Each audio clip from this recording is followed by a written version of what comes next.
नमस्कार भक्तों, क्या आप जानते हैं कि तुलसी माता का पूजन क्यों इतना महत्वपूर्ण है? क्यों कहा जाता है कि बिना तुलसी के कोई भी पूजा पूर्ण नहीं होती? और विजया एकादशी व्रत का पालन करने से कैसे श्रीहरि की कृपा प्राप्त होती है? आज के इस वीडियो में हम आपको तुलसी माता की चमत्कारी कथा और विजया एकादशी की दिव्य महिमा सुनाने जा रहे हैं, जो आपके जीवन में पवित्रता, भक्ति और समृद्धि का संचार करेगी। अगर आप सच्ची श्रद्धा और भक्ति से इस कथा को सुनते हैं, तो भगवान विष्णु स्वयं आपकी हर मनोकामना पूर्ण करेंगे। तो इस वीडियो को पूरा देखें, लाइक करें और अपने सभी भक्तजनों के साथ शेयर करें। चलिए शुरू करते हैं। एक समय की बात है, एक छोटे से गांव में एक बालिका रहती थी, जो बचपन से ही तुलसी माता की अन्य भक्त थी। उसका नियम था कि वह बिना तुलसी माता की पूजा किए भोजन ग्रहण नहीं करती थी। जब उसका विवाह हुआ, तो उसके माता पिता ने उसे तुलसी माता का गमला उपहार में दिया, क्योंकि वे जानते थे कि उनकी बेटी के लिए तुलसी पूजन कितना प्रिय है। ससुराल में भी वह प्रतिदिन तुलसी माता की आराधना करती थी, लेकिन उसकी जिठानियां उसकी भक्ति का मजाक उड़ाती थीं। वे अक्सर उसका तुलसी का गमला छुपा देती या बाहर फेंक देती, लेकिन वह हार नहीं मानती। वह बार बार उस गमले को ढूंढकर वापस लाती और बड़े प्रेम से उसकी पूजा करती। लेकिन एक दिन जिठानियों ने गमला इतना दूर फेंक दिया कि वह उसे ढूंढ ही नहीं पाई। अब वह बहुत उदास हो गई और बिना पूजा किए अन्न जल ग्रहण नहीं किया। उसकी सच्ची भक्ति को देखकर तुलसी माता प्रसन्न हुई और एक चमत्कार कर दिया। अगले दिन जब वह उठी, तो उसने देखा कि उसकी चारपाई के चारों कोनों पर तुलसी माता के 4 गमले स्वयं प्रकट हो गए। जब उसकी जिठानियों ने यह देखा, तो वे आश्चर्यचकित रह गईं और उन्हें अपनी गलती का एहसास हुआ। वे देवरानी से क्षमा मांगने लगीं और उसी दिन से उन्होंने भी तुलसी माता की पूजा शुरू कर दी। इसके बाद उनके घर में सुख समृद्धि का आगमन हुआ और हर प्रकार के दुख दूर हो गए। तुलसी माता की भक्ति के लाभ। Why tulsi worship is important. घर में तुलसी माता का पौधा होने से वातावरण पवित्र और सकारात्मक बनता है। भगवान विष्णु और श्री कृष्ण को तुलसी के पत्ते अर्पित करने से विशेष कृपा प्राप्त होती है।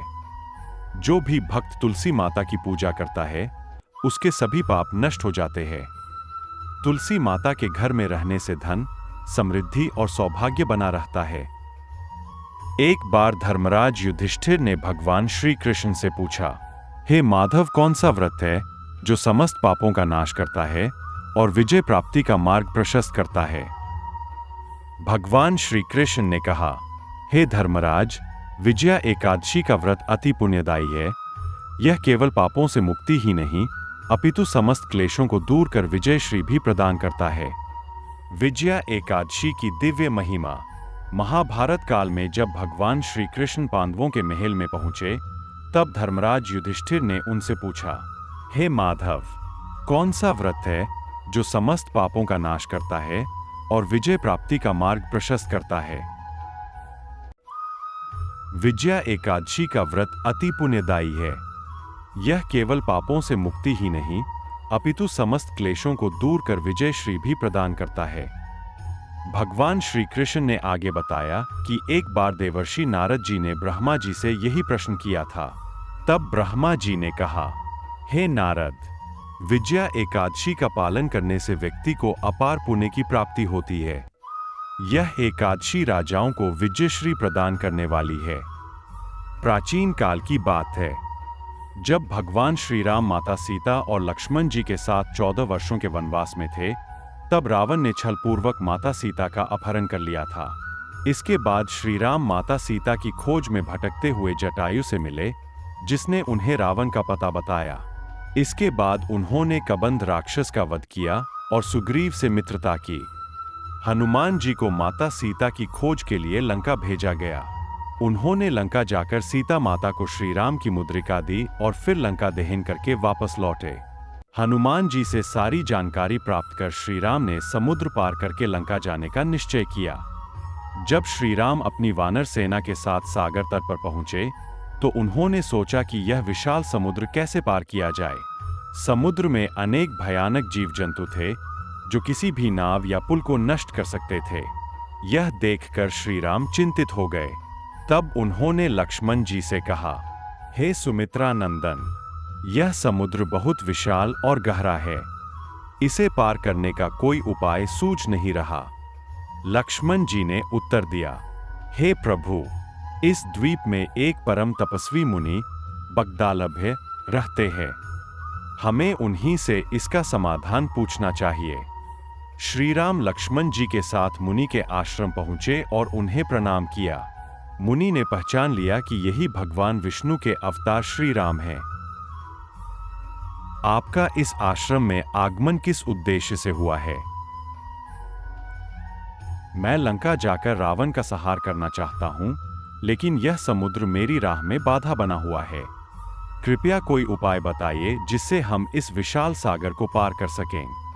मुनि ने उत्तर दिया, हे श्री राम, यदि आप फाल्गुन मास के कृष्ण पक्ष की विजया एकादशी का व्रत करें तो आपको निश्चित रूप से विजय प्राप्त होगी। मुनि ने श्री राम को इस व्रत की विधि बताई। दशमी तिथि व्रत के एक दिन पूर्व इस दिन ब्रह्मचर्य का पालन करें और सात्विक भोजन ग्रहण करें। एक कलश स्थापित करें जिसमें जल भरें और उसके ऊपर आम के पत्ते रखें। उस पर भगवान विष्णु की मूर्ति रखें। एकादशी तिथि मुख्य व्रत का दिन प्रातःकाल स्नान करके भगवान विष्णु का ध्यान करें। कलश की पूजा करें और उस पर फूल, माला, चंदन, सुपारी और नारियल चढ़ाएं। पूरे दिन उपवास रखें और श्रीहरि का ध्यान करें। एकादशी की रात जागरण करें और भगवान की आराधना करें। द्वादशी तिथि व्रत का समापन। अगले दिन द्वादशी को किसी योग्य ब्राह्मण को जल से भरा कलश दान करें। ब्राह्मणों को भोजन कराकर स्वयं व्रत खोलें। श्री राम ने विधि पूर्वक इस व्रत का पालन किया। इस व्रत के प्रभाव से समुद्रदेव ने श्री राम का मार्ग प्रशस्त किया और उन्हें समुद्र पार करने का उपाय मिल गया।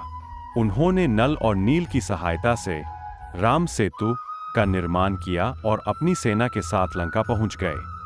इस व्रत के पुण्य प्रताप से श्री राम ने रावण पर विजय प्राप्त की और माता सीता को मुक्त कराया।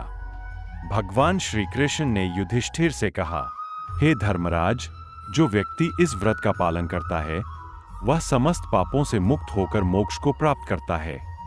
जो श्रद्धा एवं भक्ति से विजया एकादशी का व्रत करता है वह जीवन में हर कार्य में सफलता प्राप्त करता है और अंत में वैकुंठ धाम को जाता है।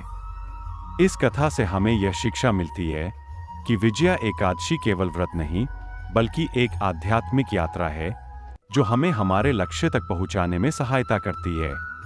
यह व्रत हमें मानसिक और आत्मिक शुद्धि प्रदान करता है, जीवन की कठिनाइयों से मुक्ति दिलाता है और हमें सफलता एवं विजय की ओर अग्रसर करता है।